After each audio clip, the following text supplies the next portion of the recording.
Assalamualaikum warahmatullahi wabarakatuh. Perkenalkan, saya Kurnia Sriwidari dan tiga rekan saya, Dapa Padilla, Apriliantini Yasmin, Arman Nurhidayanto. Kami dari kelompok 2. Sini saya Dapa Fadila akan memaparkan tentang ciri-ciri usia lanjut menurut Hello tahun 2016. Sebagai berikut, yang pertama yaitu periode kemunduran. Kemunduran pada usia lanjut sebagian datang dari faktor fisik yang merupakan suatu perubahan pada sel-sel tubuh karena penyakit khusus, tapi karena proses penuaan. Selain itu, kemunduran usia lanjut juga datang dari faktor psikologis, yaitu sikap tidak senang terhadap diri sendiri, orang lain, pekerjaan, dan kehidupan yang terjadi seiring dengan bertambahnya usia.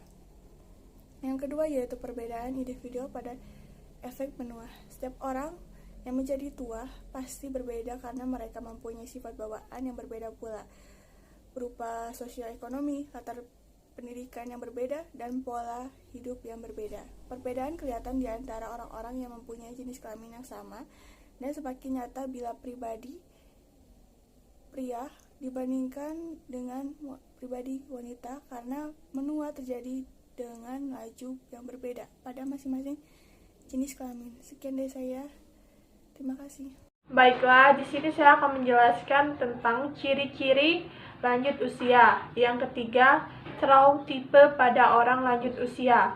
Pendapat klise yang telah dikenal masyarakat tentang lanjut usia adalah pria dan wanita yang keadaan fisik dan mentalnya loyo, sering pikun, jalannya membungkuk, dan sulit hidup bersama dengan siapapun karena hari-harinya yang penuh manfaat telah lewat sehingga perlu dijauhkan dari orang-orang yang lebih muda. Yang keempat, sikap sosial terhadap usia lanjut. Pendapat klise tentang usia lanjut mempunyai pengaruh yang besar terhadap usia lanjut maupun terhadap orang berusia lanjut, dan kebanyakan pendapat klise tersebut tidak menyenangkan, maka sikap sosial tampaknya cenderung tidak menyenangkan. Yang kelima, sebagai kelompok minoritas, pada waktu anak-anak mencapai remaja, mereka menilai lanjut usia dalam cara yang sama dengan penilaian orang dewasa, yaitu dengan hal penampilan diri, apa yang dapat dan tidak dapat dilakukannya. Tugas-tugas perkembangan pada usia lanjut. Menurut Navigas dalam Harlock menyebutkan tugas-tugas perkembangan pada usia lanjut, yaitu yang pertama, menyesuaikan diri dengan menurunnya kekuatan fisik dan kesehatan. 2. Menyesuaikan diri dengan masa pensiun dan berkurangnya penghasilan keluarga. Yang ketiga, menyesuaikan diri dengan kematian pasangan hidup. Yang keempat, membentuk hubungan dengan orang-orang seusia. Yang kelima, membentuk peraturan kehidupan fisik yang memuaskan. Dan yang keenam, menyesuaikan diri dengan peran sosial yang luas. Pada masa perkembangan individu yang memiliki tahapan atau tugas perkembangannya tersendiri sesuai dengan fase pertumbuhannya. Demikian halnya dengan usia lanjut. Ketika seseorang memasuki fase usia lanjut, seseorang tersebut memiliki tugas perkembangan yang berbeda dari yang sebelumnya. Melakukan penyesuaian diri terhadap perubahan fisik bagi usia lanjut, perubahan penampilan bagian tubuh, fungsi fisiologis panca indera pada seks.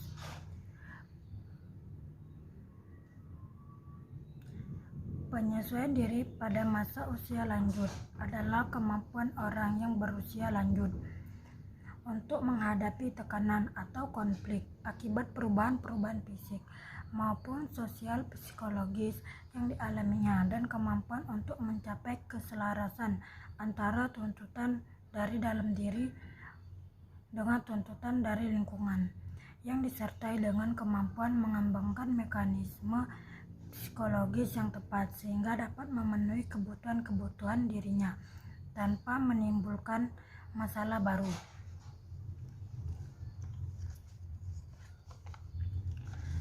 2. Perubahan bagian tubuh.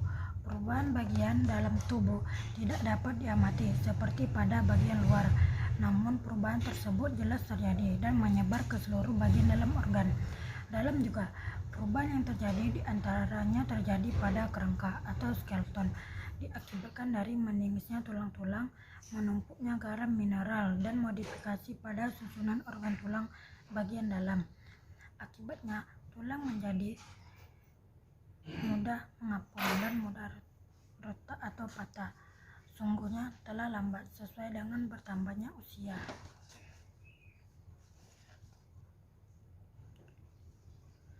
3. Perubahan fungsi fisiologis. Perubahan pada fungsi fisiologis yang terjadi diantaranya yaitu memburuknya sistem temperatur badan yang disebabkan berkurangnya tingkat metabolisme dan menurunnya kekuatan otot-otot, dan sehingga lansia tidak tahan terhadap temperatur yang panas atau yang sangat dingin. Perubahan pada tingkat denyut nadi dan konsumsi oksigen, tekanan darah yang meningkat, penurunan produksi air seni, penurunan dalam jumlah waktu tidur, perubahan fungsi, pengaturan pencernaan dan mengendornya otot-otot, dan kelemahan yang bersifat menyeluruh mengakibatkan orang lanjut usia sulit untuk melakukan pekerjaan yang mengandalkan otot. 4. Perubahan fungsi panca indera. Perubahan fungsi panca indera pada lanjut usia mengalami penurunan sensitivitas dan efisiensi kerja. Mata dan telinga merupakan organ tubuh yang paling banyak digunakan, oleh karena itu keduanya merupakan organ yang banyak dipengaruhi oleh bertambah usia. Walaupun perubahan fungsi seluruh organ tubuh juga terjadi, seks, masa berhenti reproduksi keturunan pria terjadi lebih lambat dibandingkan masa menopause pada wanita pada umumnya.